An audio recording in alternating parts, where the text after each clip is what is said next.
moto masomo na pusani na seye kubloso na netoli miso epai na yo po yo nde okofaki ponanga oloba bakosinga makambo na église ba bien na bimana ser moko. Bon, maman elle était diaconesse à l'église. Elle pas maman. Ah, ba bien bimana ser maman maman nga pas leli ake pas ya chef à choriste na biso ya bisi mais moi na bimana mono te mais na innocent. Tombolelanga moisson pour ba ndeko ba ola. Na zayi pena innocent.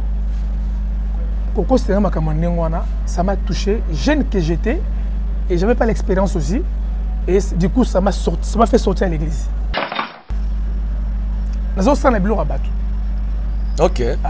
Et des fois aussi, il y a un talent, on a tout. On va proposer. Mais quand tu as un billet à battre, sans ta recommandation. Donc, on a un billet à battre. Donc, on a un billet à battre. Donc, on a un billet à battre. Zaiko langa langa et qui se imagine na bungiango. Zaiko langa langa et qui se imagine na bungiango. Donc, on a un billet à battre. Mais Zaiko langa langa et qui se imagine na bungi yango. Ndelo. Soki nzamba tulinga osimba ki na loba oui mais ngamo personne na simbate. Mais soki nzamba tulinga lando simba ki na loba oui parce que c'est si sendeng. Baye ba étoile là-bas. Baye bi kiyaza na étoile.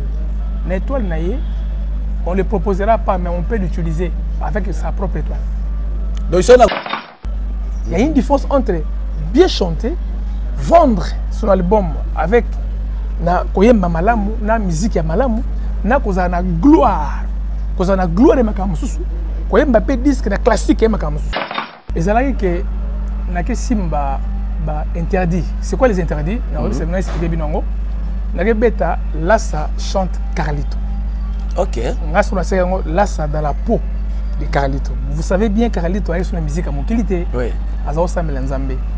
Quand tu chantes à la peau de quelqu'un mais on a poni pona ye ya mokili oyo satikaki bio kotuna po banzembe bokotuna oyo nzambe azali na kobanga te o nasemboli miso na ngai epai na Yesu akozanga koyoka akozanga te koyoka mabondeli na ngai nasina zwi mokano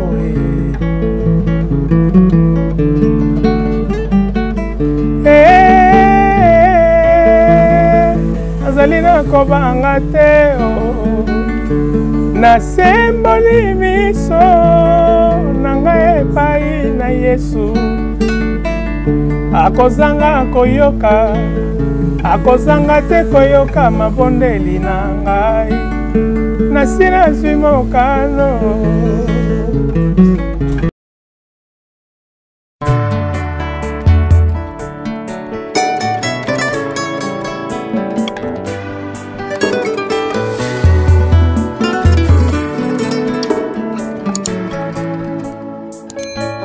Kolotala ngai moto masomo na pusani na seye kubloso na netoli miso epai na yo po yo nde okofaki ponanga olobisi pino motebele ba papa ba mama bilenge basi mibali Congo Kinshasa Congo Brazzaville bisika nyonso bozolanda biso boza na Allemagne na profiter mpona pesa yemei ona bengaka mosantu mosali na Nzambe papa pasteur Malela wazolanda biso a partir Allemagne na pesi ba motebele boza na France partout tika Nzambe oyo abenga biso na musala oyo ayeba na kopambola bino hier païen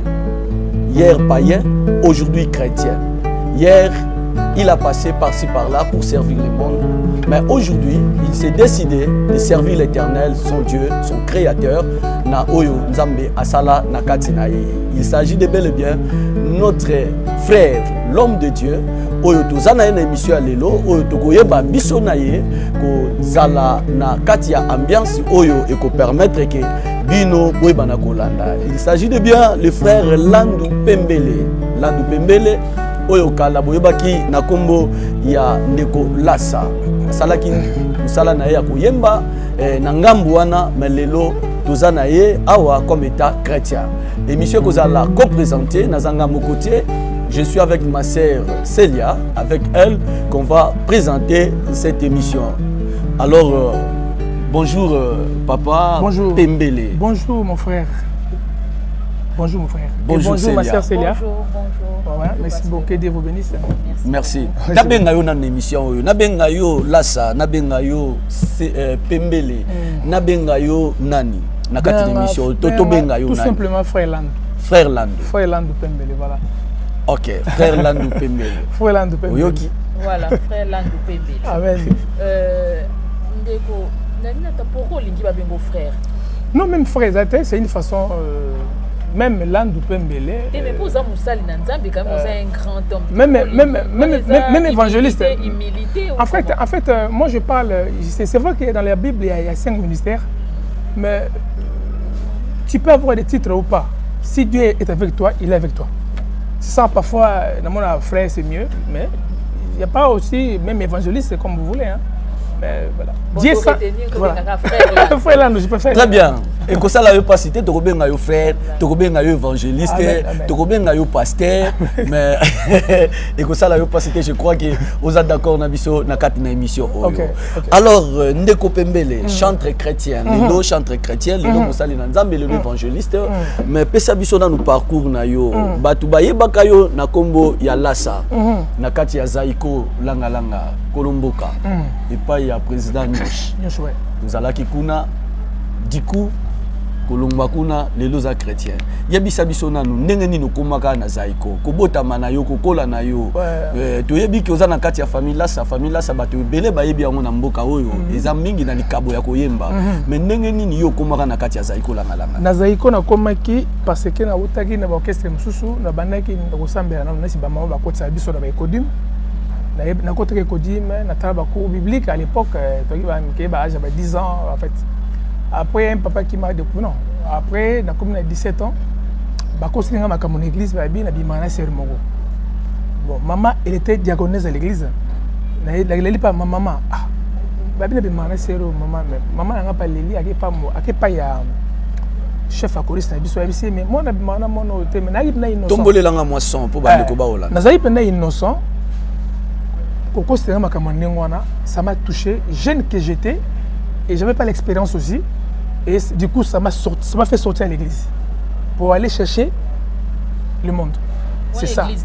Pentecôte, il y a Kadeza, il y a Kompengaba. L'église, il y a Pentecôte, maman fille diaconesse là-bas. Bishop de Sambela Yekuna. Après, maman, il faut aller à chorale Nzenze, Bana Kompengaba, Baïd Mamazoloba, chorale Nzenze, église Pentecôte, Kadeza. Il y a un moment où je suis penza makamu. Ba yebina ngala bimana seri moko. C'est on a gissé on a biso, le gars biso tebe obeta guitare à l'époque. Obeta la guitare. C'est on a linga travailler na biso pas kola. Après église est possible makambo. Après et puis singa kanda, na une espérance té. Et puis discernement qui bien talé na kemuki. OK, kokende na ona mokili, je crois bien que tindeko tozo solo la boye, bande ko bele pe bazolanda yo. Mais na lina tuna kokende na ona mokili, la lika la mungi mbamoke, nana fungolela yo nzela, ti okoma na Zaiko na mukuse. La bande orchestre quartier, la bande orchestre quartier na eu diplôme d'état nanga, pasteur ka auta pesa ka bilamba, les commissaires na musicien bien. Après tata mo a découvrir nga, a miminga na OK jazz. OK. Après la mort de grand maître Franco. Na trouvé que ba mikolo bazaki belé wana. Nabi Madilou, président de fait Madilou a son bon morité. Nabi a vu tout ça l'orchestre na biso a boyi. Tant a boyi, ndé sali ke na ke va na pané na yolo. Na salle orchestre wana. Après ça l'orchestre wana, na longo na ke choc ça, après choc ça ne minga na zeko la ngala. Voilà. Oyeba na mingi oyeba ni ndé na zeko. Oyeba na mingi na zeko la ngala voilà. Oyeba na mingi, c'est là où on a marqué ba prêtre na biso. Na banzembo lokola ba Monique Alouanda, Soissage, album le roi 77 facettes. Et on sait que tout ça a connu, tout a propulsé. C'est ça en fait. C'était comme ça. Voilà, frère Lando, Tolandi vraiment des golobi au Kotaki na Zaiko. Mais tu dis qu'il y a un monde il y a musique. bato po avanda penza makolo depuis sur terre fa kota moi nzela molili na ebité soki ko gêner ko lever soki yo pe okota ki moi nzela na molili poto za la clair ki de ko simba moi kisi na chelo mungwa voilà na chela yo mungwa outi chrétien donc outi koyembela nzambe l'église oyembala moko na kotisio mamo na zaiko amoni image ya zaiko moye na zaiko oye okuta pe batata bazana kata zaiko yo pe foluka mwa oyo bangala babenga mwa mpifo mwa pouvoir na yo fanda olekaka na nzela nini po osala kaka ti lelo yo banzembo na yo yembaka na zaiko ebima pe impact po na nini toana ba témoignage bato ebele o bazana musique profane balobaka chaque fois que muta ko sala nzembo te eyebana pe bakoki kotanga komona ete soki asimbité c'est ça ndako na yo zala komona ngoni en fait nga na côté na zéro langa innocemment j'ai utilisé que les dons que Dieu m'a donné auto bengaka vocation quoi na côté na zo yemba sana ba ki sesaka na zo yemba kaka. Donc, on a la vocation, mais c'est après que j'ai compris. Nous avons ça dans rabattu. Ok. Il y a des fois aussi, il y a un talent, on a tout. On propose. Mais continuer dans le rabattu sans ta recommandation. Donc, on a besoin de le rabattu.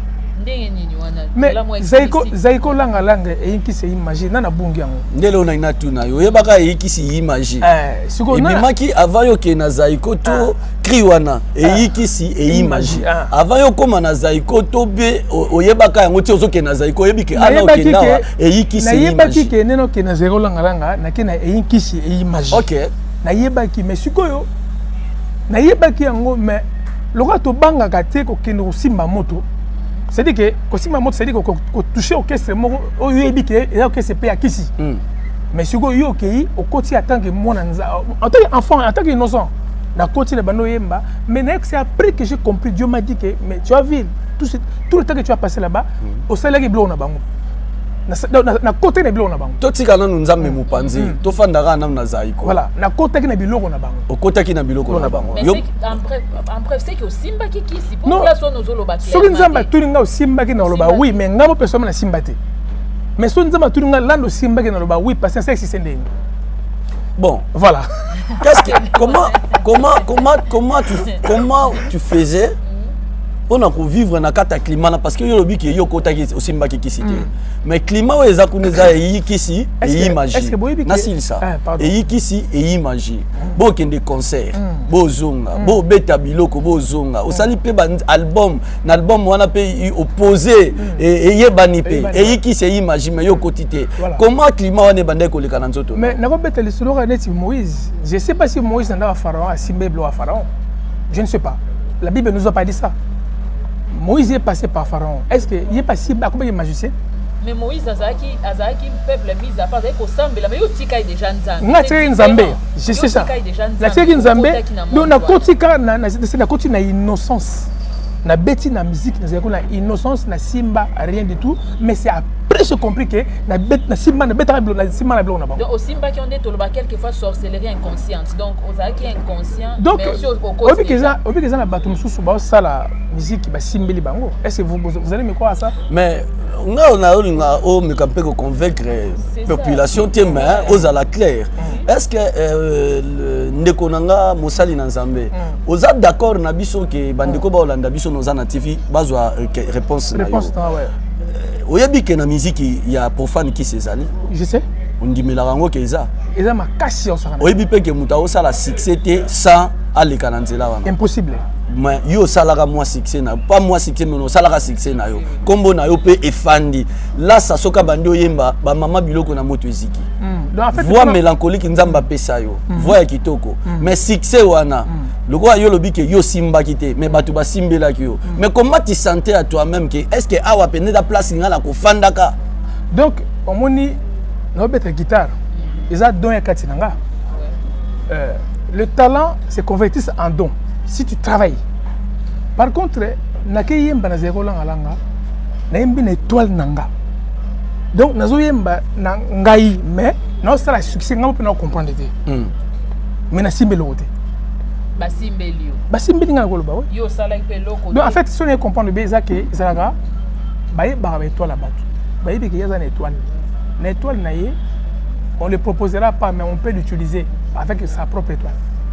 Donc si on a aidé on a lobake ezala nango ka nzungu azaiko nezai ko travailler justement mais yo zaki na nzungu pour na kati ya musique ezala mutu mususu azana oya yemoko mais ezala mutu mususu ba na nzungu collectif nzungu ba na ngo wana ndezo travailler mais yo zalaki na kati ya nzungu oyebi ko na kati ya nzungu voilà mais yo moko zalaki na ngote quels sont des bons moments que vous avez passé na zaiko na ba nyosh président nyosh na bandeko musicien no so bazalaki wana ba moment nini yo de kisa ya malamu oyo lokola mwana nzambe te mais la mutu tango moko so fando kaniso bi ah c'était des bons moments et puis il y a mabé oyo fando lobi penda ke ah non nzambe vraiment merci pour na ngaki na bungisa bomo ina ngai ya malamu elika ke musique za peso batu ba kendaka ko ba voyage ali ba voyage ki belé bozo kende ba Afrique bo kende Europe bo ça ba tourner donc ba bon moment zaka ba voyage mais à part voyage il y a pas de bons moments dans la musique mais au bénéficier à quelque chose tes petits cali souvenirs moko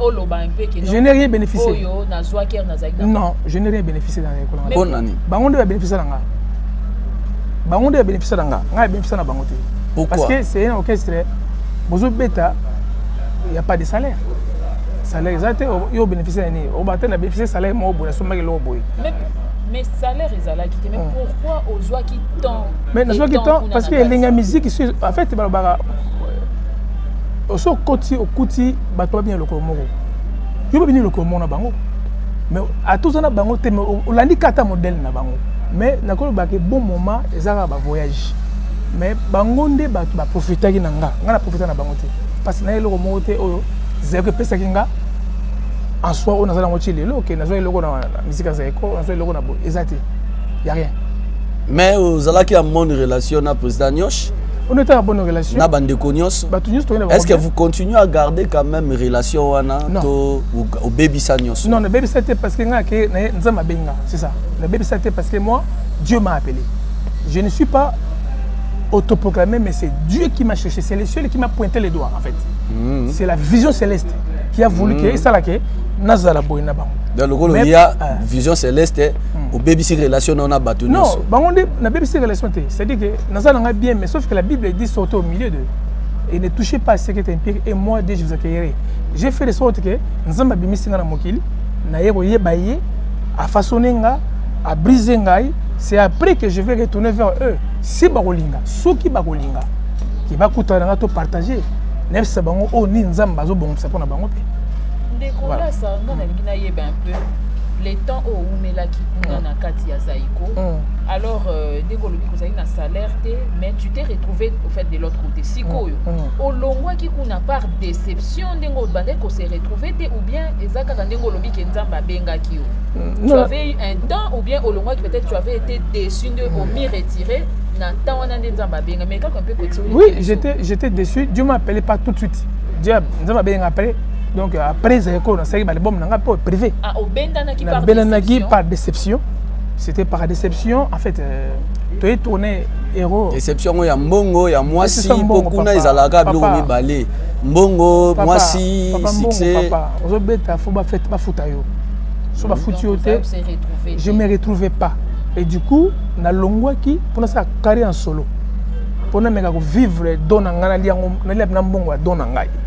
Na longo qui na zécole on a pour la déception il y a ba salaire faut tout ba ma vérité papa ya ko ça ti wa na longo qui pour na salaire za ki te na zécole on a olembi ba voyage na lembi ba voyage ya belé oui mais siko salaire ya moto abeti ba concert il faut ba futaye et ça ki te yango sala ke na longo be pas tous zécole on a siège na Belgique na longo Belgique na ke Paris pour na mega ko mekola openga za ki nango na sala album na sala influence avec le producteur Diego Musique.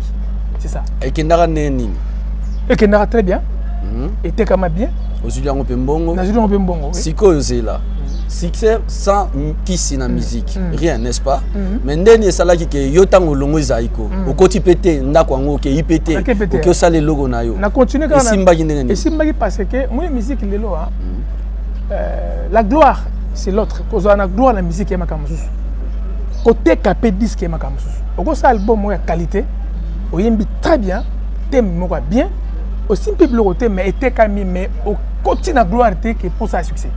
Il y a une différence entre bien chanter, vendre son album avec na koyemba malamu, na musique ya malamu, na koza na gloire de makamususu. Koyemba pe disque na classique ya makamususu. Mais puis soit tous ba profane na domaine on a que même pour teka, il faut kako simba. Non. Donc ce que teka na teka non. On est vraiment vérité au si dans la bêta na longo et na sekolanga langa na ke sala carré dans solo. Diego Musique m'a découvert parce qu'il m'a découvert comment akutanga place mon azoyemba nzembo moko sepe na nzembo yoko mete ngai ngabi oui si tu veux apprendre à produire nga mais na continuer ka na ki lando wana na ki lasa wana kaka il y a connaissance parce que les dons étaient à moi, les talents étaient à moi, la voix, j'avais la voix et j'ai la voix jusqu'aujourd'hui.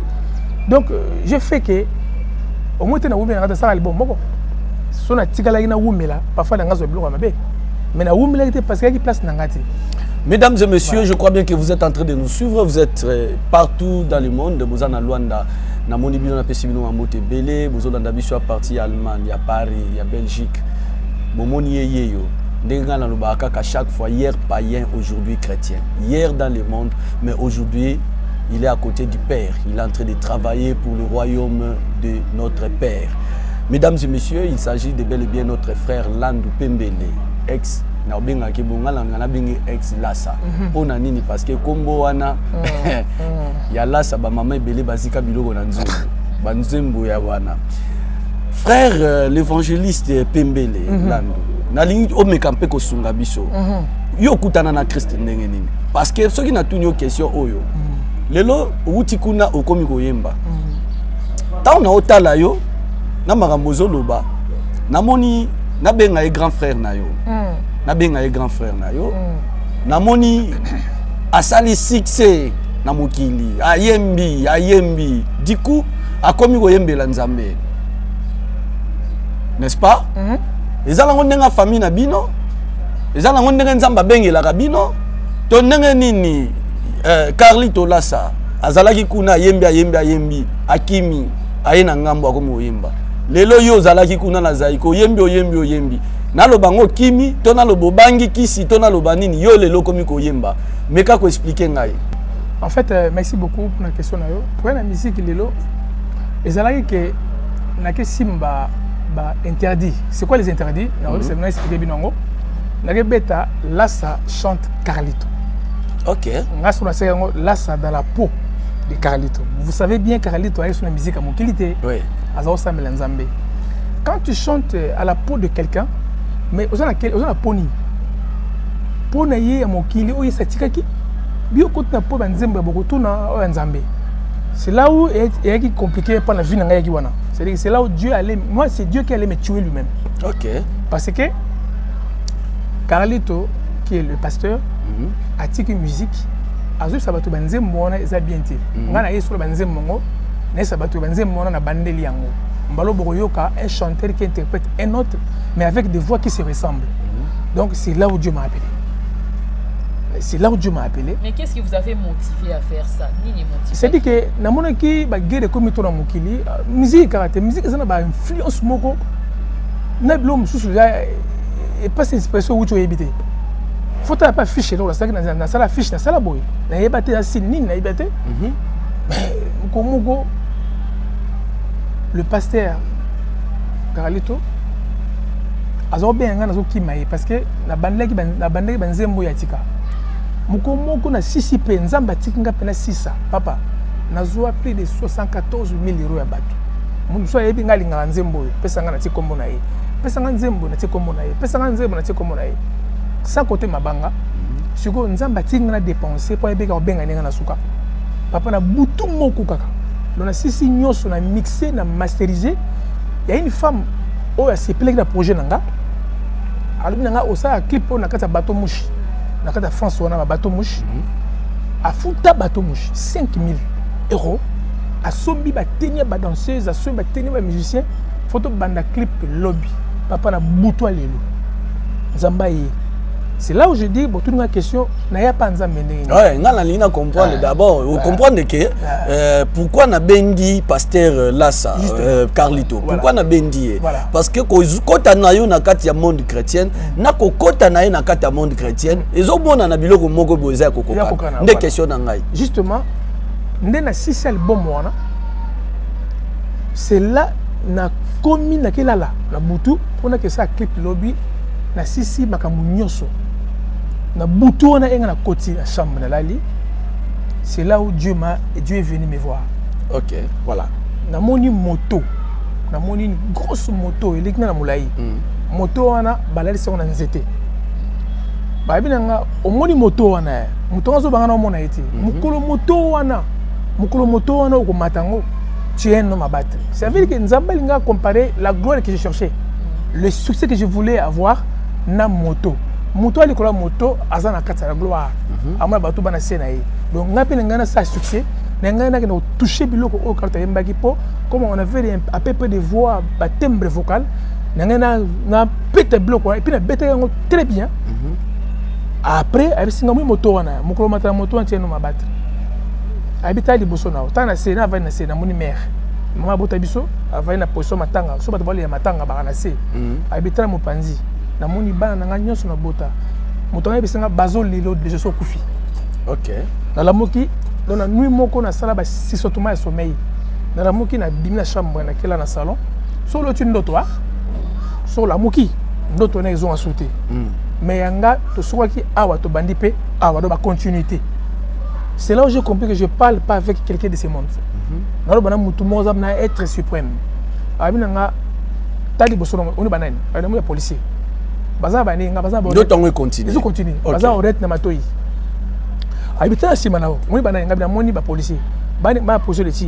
Donc, le monde que tu as, tu vas sacrifier. Donc, il suffit de poser le liboso, de faire un mot d'ordre, de faire dans la mouche spongi. Na bimi na salon na kina chambre bana to bandi place to sukaki do so na lamuki o mona ke yaki vision mo ba la sanga na butu wana ke so continuer loko no kufa après ayebsinga ke est-ce que nga ayebse ki aya pana nga puyo bande banzembo wana nga lobi mais na c'est le hôtel o sa nzambe zala ki ke biloko anyo se kundama mais yo ekola musala. OK, c'est là où c'est en fait quelque part nazo faire continuer Carlito na mukili na bilo satana. Satan a réclamé. Oui, parce que on a la même voix, on a la même nzembo. Donc, on a dit qu'on fait réclamer par diable à Omoni, il y a une musique bon, oh nani. Donc, sa voix est entrée dans le monde de Nakamouya Tikaki. C'est là où Dieu a allé me chicoter lui-même. Et puis, bon, voilà, Chikoyo, Mata, na matin moto, et puis, Kota na venu. Ah, mais venu, on a déjà des panneaux sans interdit, et puis, Kota, na côté, et puis, démarrer, et puis, c'est la gloire que tu veux. C'est la gloire que tu veux. À tout moment, 3 fois. Après un moment, la singa habita di bosso dans sable mouvant. Et un sable moko et milana ba immeuble na ba karaminene. Est-ce que mon toi tu besoin de les kawana nga habiter habite ta vie est arrêtée. Ndena la moki susu na pongi après pour à la sanga que ezayi nzambe alobi na ngai ayembelinga nzemba lingala. Tango na bomoi eleki na motuya ndeko nanga tika ozala na mayele nzoto nanga epoli pamba olilita tango embi 7 fois nzembo wana nanya oyemba nzambe bazo embelanga nzembo bazo embela nzembo beta lokwa instrument nazo kona ewa ba instrument donc arabe sanga ke au moins tant na mimoni sami na ndoto na yo c'est là où tu vas prendre la décision. Si tu ne prends pas cette décision okufa c'est là où on a l'amuki na yo conviction de cœur na yo kinga bia na appel. Et j'ai tout laissé le même jour. Le même jour. Le même jour, na ba projet ba foutu ba bateau mouche. Na bateau ba pesa nga mbongo na tiki musique na journée moko. Mais explication ni pesa ki bateau na parce c'est ça le leg justement. Ouais, voilà. C'est une folie hein. Voilà. Ouais, bateau pesa ba mbongo na bango. Sikoyo. Ba mbongo na neti peut-être c'est une escroquerie. Omeli bango voilà. Sikoyo. Tant on a tiki na yo ki appelle mon à 7h portable nga sonné. Mutumo abenga ebina ngai papa makambo mo ile na butu eza appel na ngai oh yo za wapi abenga azwi numéro na yo pas grand frère na yo na betleka makambo muke abisinga appel numéro na benga yo ngabio moyeni nabi ngabio betlenga na 3 onga moni ponga vana betlo onga moni abetlenga 3 onga na moni na butu nabi c'est vrai Dieu m'a appelé. Donc c'est là où je suis parti prier siko bambongo abatu au semble na banyongo. C'est là où j'ai confirmé mon appel. Na isa prier moko nabi nzambe soki na butu alala ki wana ba ndotro moneke moto ezai penda yo lakisangai zela propre nzambe mutu anyongwa yate maman papa depuis nzamba benga na 2014 bapesinga verset ya Job nzamba pesinga Job 33:14 oui natanga la bino ngo pardon Job 33:14 yango Job 33:14 verset on a bien noté na bomwene nga na tanga ngoti ba singa tanga na Job 33:14 yaki deux versets psaume 6 na Job 33:14 j'ai lu au nom de Jésus-Christ. Amen. La Bible dit Dieu parle cependant tantôt d'une manière tantôt d'une autre et l'on n'y point garde. Il parle par des songes, par des visions nocturnes. Quand les hommes sont livrés à un profond sommeil, quand ils sont endormis, s'ils leur couchent, alors il leur donne des avertissements et met les sceaux à ses instructions afin de détourner l'homme du mal et de le préserver de l'orgueil. Ok. Oyo. Naïbi Vesote, c'est Dieu qui m'a donné ça. Tant la tangi, c'est là où j'ai compris. Ce que j'ai vu la nuit, c'était ça. Dieu appelle tantôt d'une manière, tantôt d'une autre. Aïe, ça sous psaume. Psaume 6. Psaume 6. Nathan, vite fait. Bon, nous avons la question de Binobolim Sangai. Psaume 6, c'est le bini. Babi, au chef des chantres, j'ai lu au nom de Jésus. Amen. Au chef des chantres, avec instrument à cordes sur la harpe à 8 cordes. Psaume de David. Voilà, psaume de David, oui. Éternel, ne me punis pas dans ta colère. Okay. Et ne me châtie pas dans ta fureur. Okay. Aie pitié de moi, Éternel, car je suis sans force. Guéris-moi, Éternel, car mes os sont tremblants, mon âme est toute troublée. Et toi, l'Éternel, jusqu'à quand? Reviens, Éternel, délivre mon âme, sauve-moi à cause de ta miséricorde, car celui qui meurt n'a plus ton souvenir. Qui te louera dans les séjours de mort? C'est ça. Makambo monaka ibale yango. Merci Nzambe. Ah, Nzambe, na mona ta mutanyongo ya te sou na confirme appel de 2014 jusqu'à 2023. Mutuma bengati. Et kindaka bongo. Et kena bongo sauf mutumo ko yaki. Yaki ne si Jida. À l'époque, c'est mon grand frère Marlis qui est en Allemagne, qui a de la Facebook. Je suis venu à Facebook. Je suis venu à grand frère PC numéro nanga. Mutumo benga mais pesa ngambongo nanga yo ke semble na yo pesa ngambongo nanga. Et c'est bien aimé ko finga ngate na pesa ngambongo na yo. A pesa nga plus de 2000 €. Bon, et on peut na bano musalate na ko musamble signature musique na na jeu musalate on a usala lelo na gagner mbongo. Est-ce qu'on ça? On a des films bon pas mutu. Pesa ngana pesa mutu. On a comme ça, you know pesa yo. Na bengi na bitukuta na gare mona Châtelet na Paris, na pesa bon na yo. Abimi na Châtelet, a ozela ngana kiti na train REB, na moni ya moninga mutora bandolela. Abi na ngai ko pesa ngaso bon na te. Nzamba bengi ya solo. Na tuni question, au moins on a mis souni. Parce qu'il faut pas fongolo pour mona ki mutabenga nzambe. OK. So on a mis souni moni makambo na benga habité. Ça monte muto akamatinga matinga likolo na magdo tolier ya futi mbungu de ana comme zonga na ndako na comme ici nzambe ngabia donc nzamba benga solo.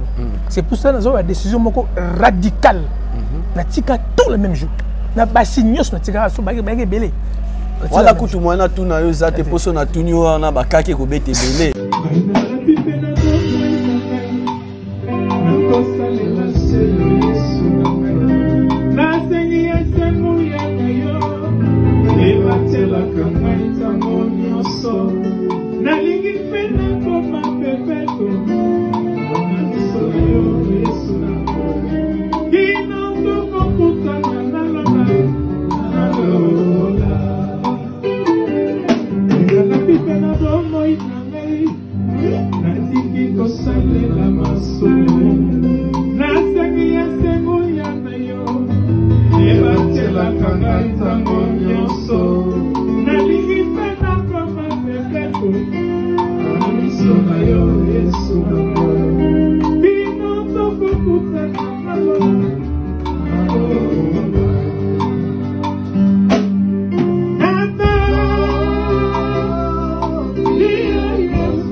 Élevez Jésus.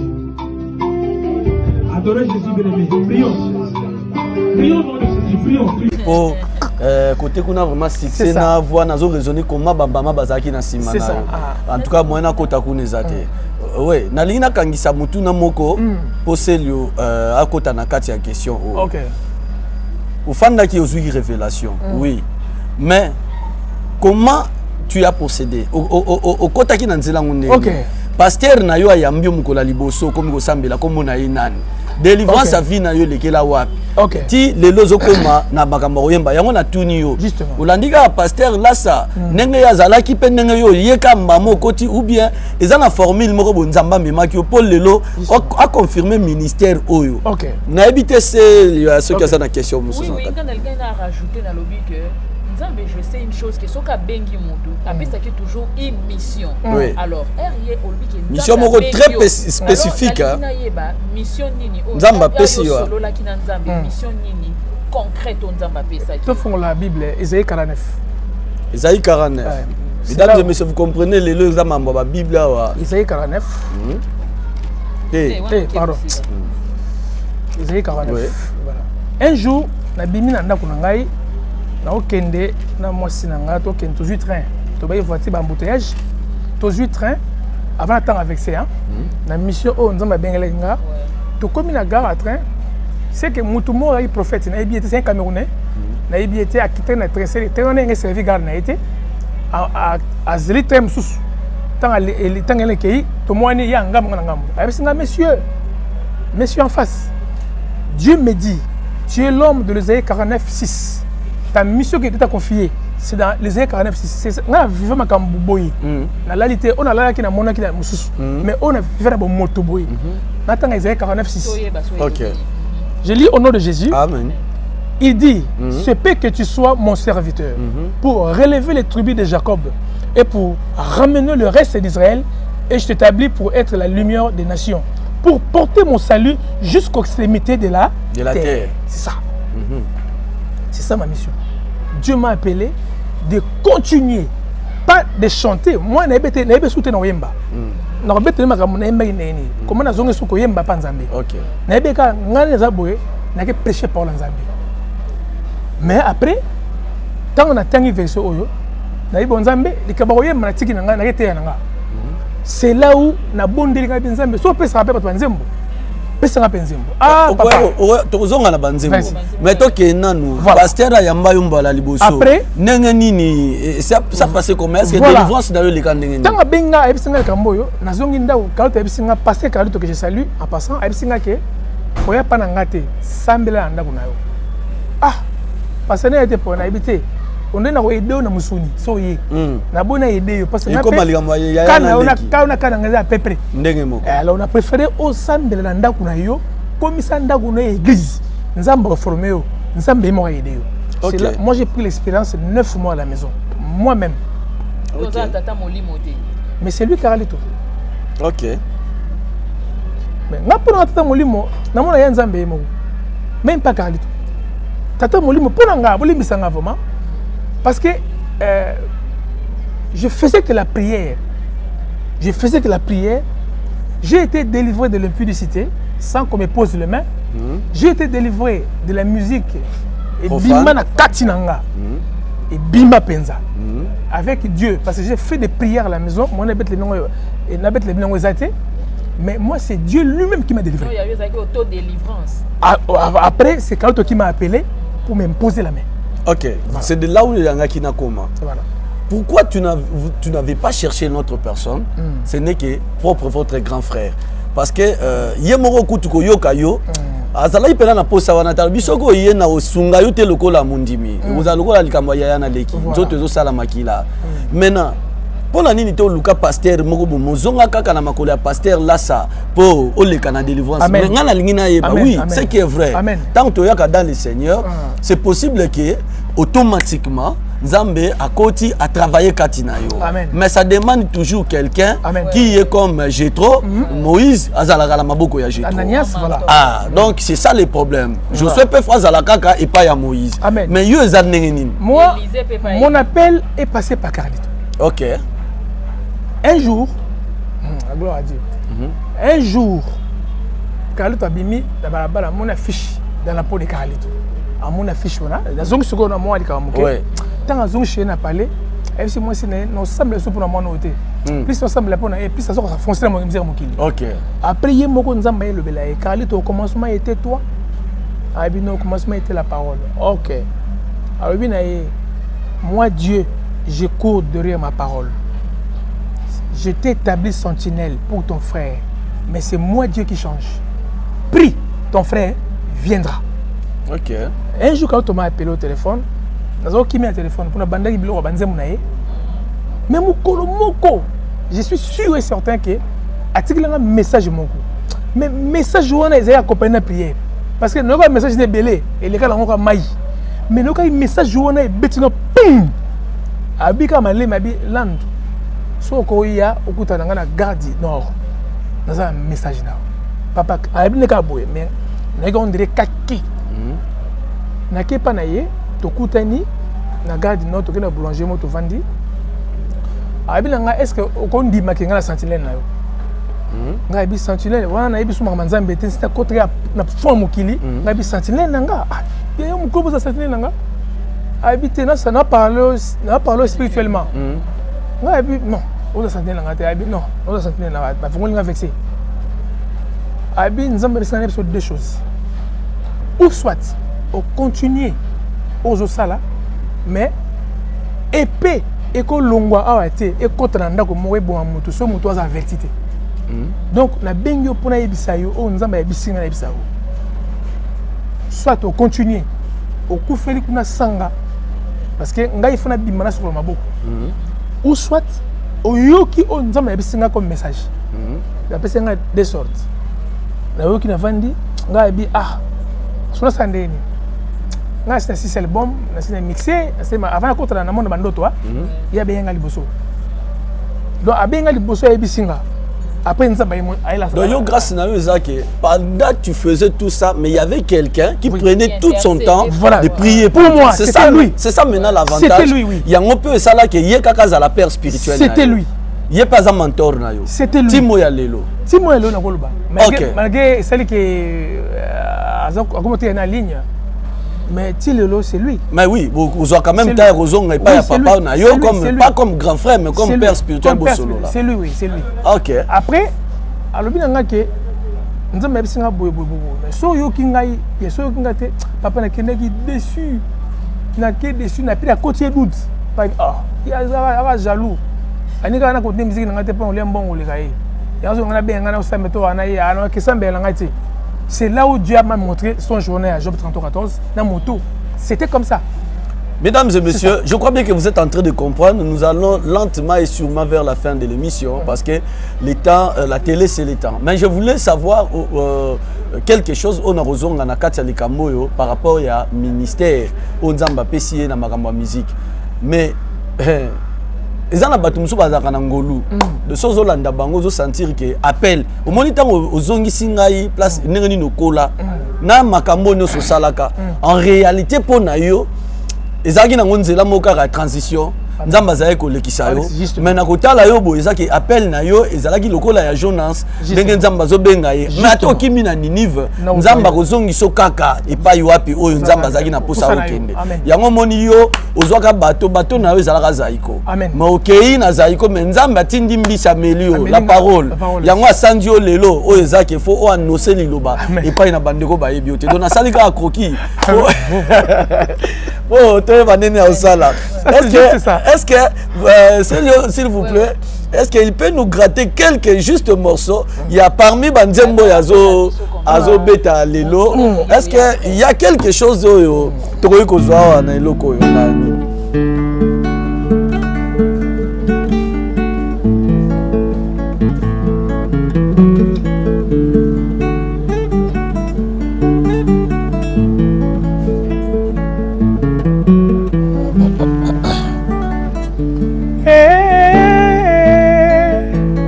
Azalina kobanga teo na semboli miso nanga epai na Yesu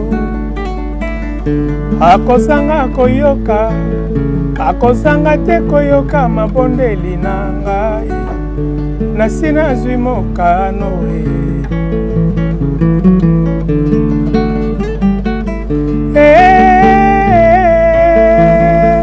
azalina kobanga teo na semboli miso nanga epai na Yesu akozanga koyoka akozanga te koyoka mabondeli na ngai nasina zwi mokano. Merci. Alors,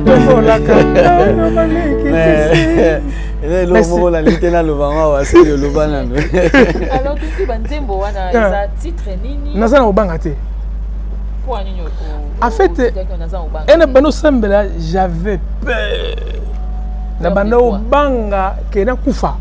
Soit tu as dit bien parce que comme on a moto so j'avais peur que comme quoi que on est dans celle là bien tina abonné donc c'est que ça te comprendre bien donc au mi c'est pas par peur non pas par vraiment conviction non n'a mis pessi par conviction mais c'était avant mais c'est après on m'a montré le verset Philippiens 2:9. C'est pour cela que Dieu l'a souverainement élevé. C'est là, oui, Moïse. Il a mon anzamba banga. Là fallait Angela Ocheli banga moto na moto. C'est ça. C'est ça.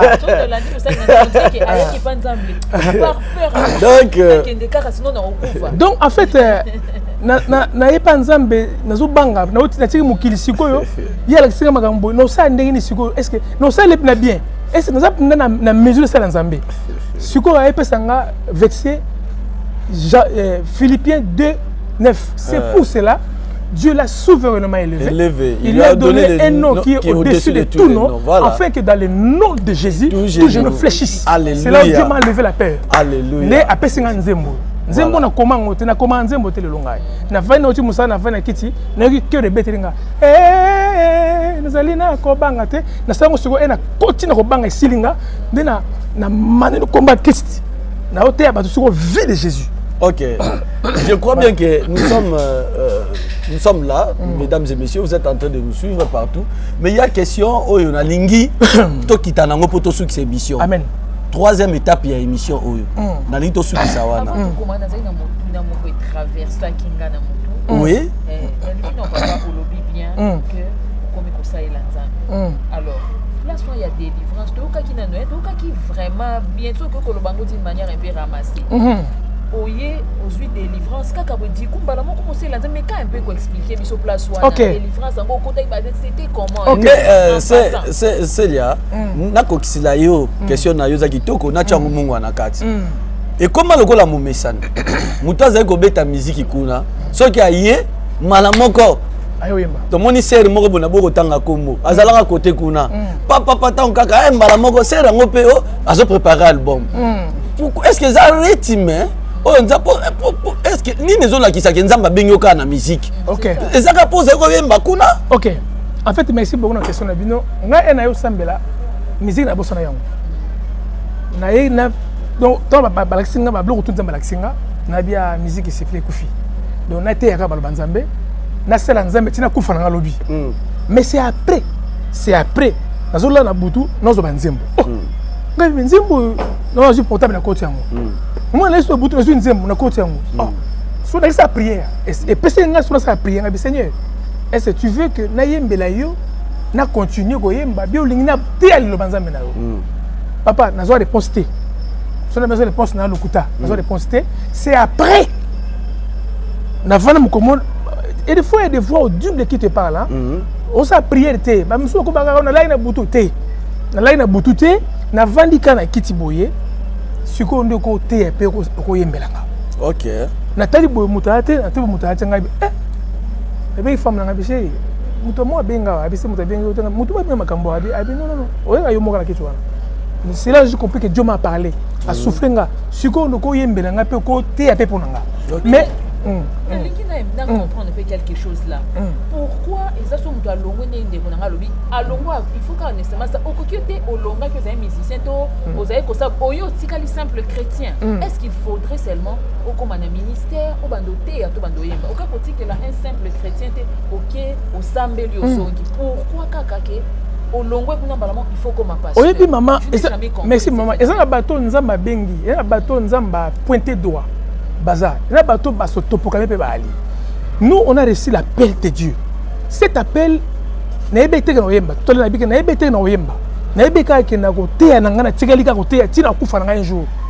c'est Dieu lui-même qui nous recommande des chansons. Avec précision. Avec précision.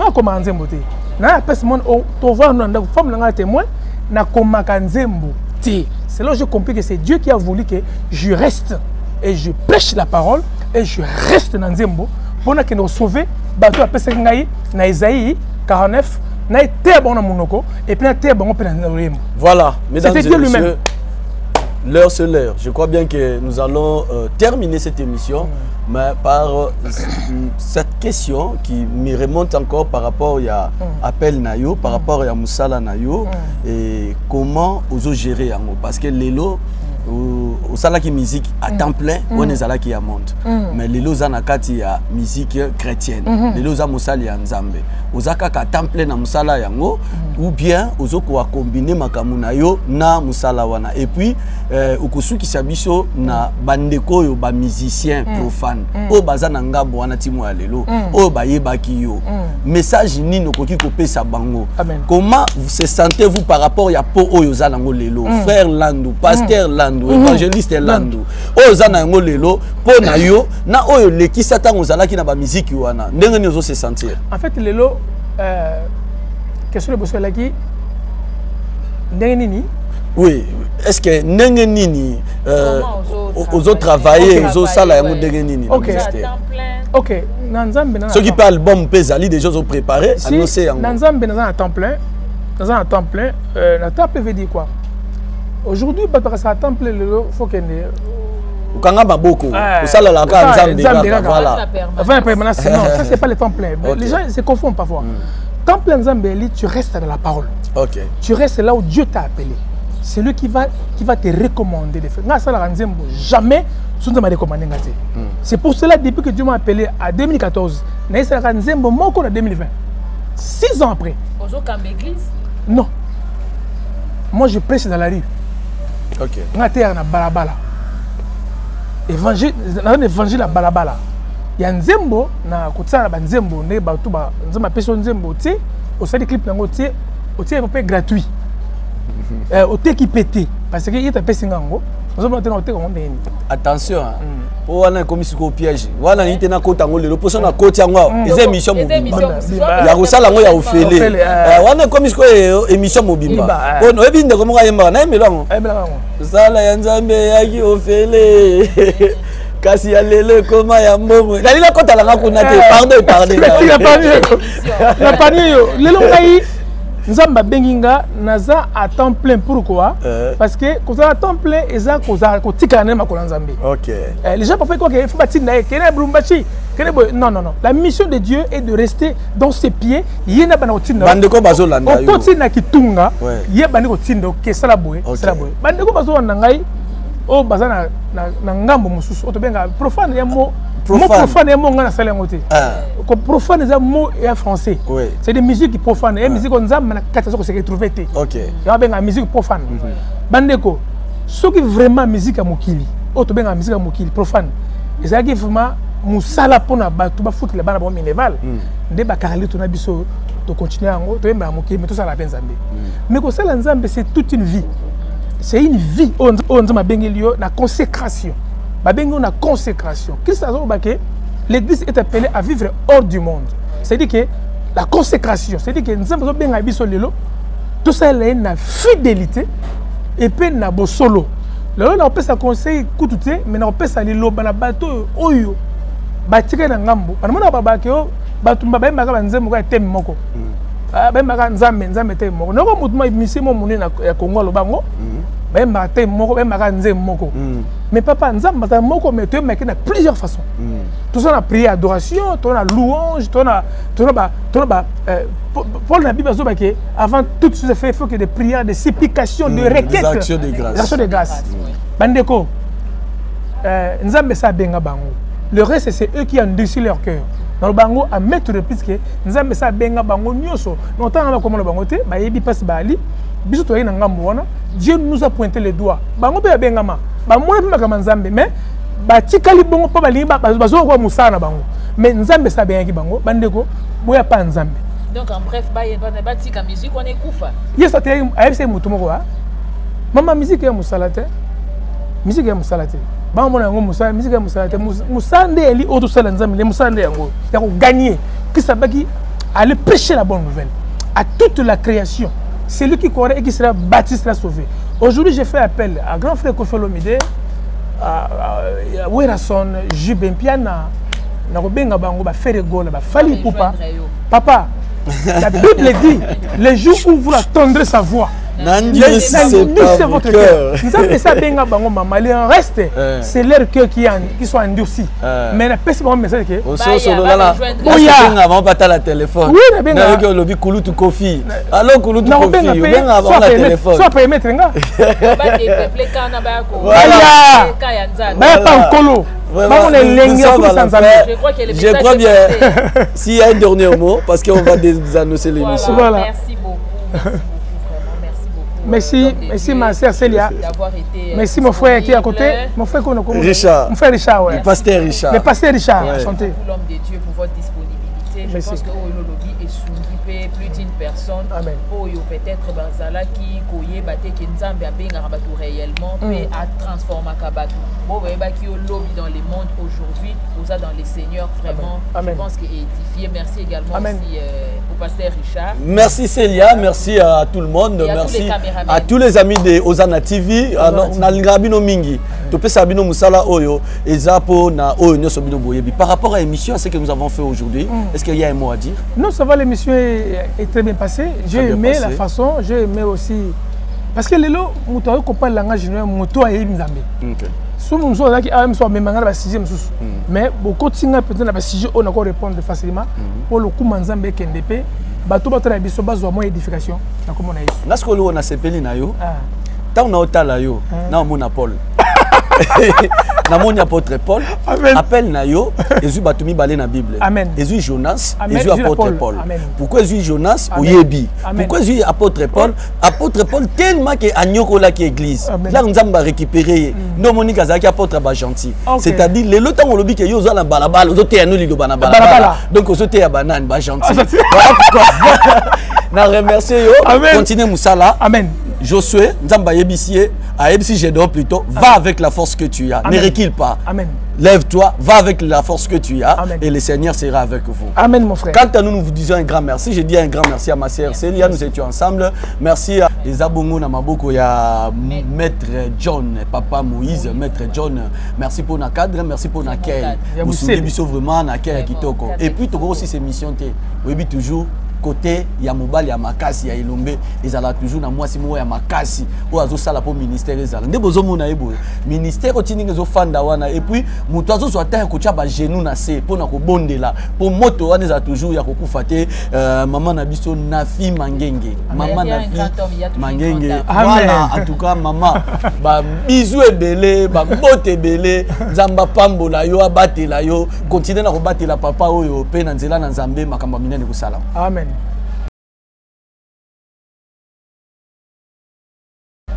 Igor Ntingi qui était derrière la caméra, j'ai dû voir Junior aussi qui était derrière la caméra. Merci à mon frère, mon père, le pasteur Malela qui nous suit à partir d'Allemagne, Ozana Télévision. Merci à vous tous, que le Dieu Tout-Puissant soit avec vous. À la prochaine.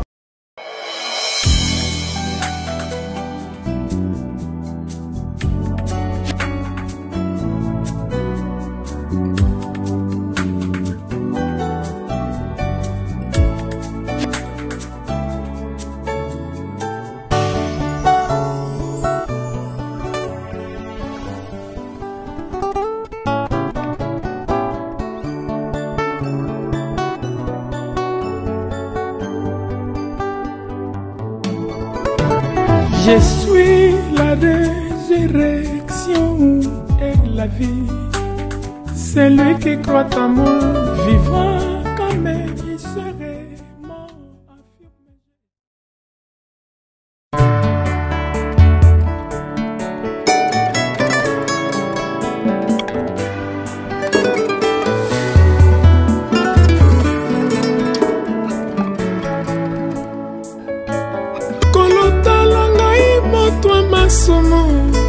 Napusani na seye koloso nanetoli miso epai na yo po yo nde okofaki mpo na nga olobaki nani moto akolanda yo amiboya ye moko amiboya miboya ye moko amiboya ye mema solo ekoloso nsima nde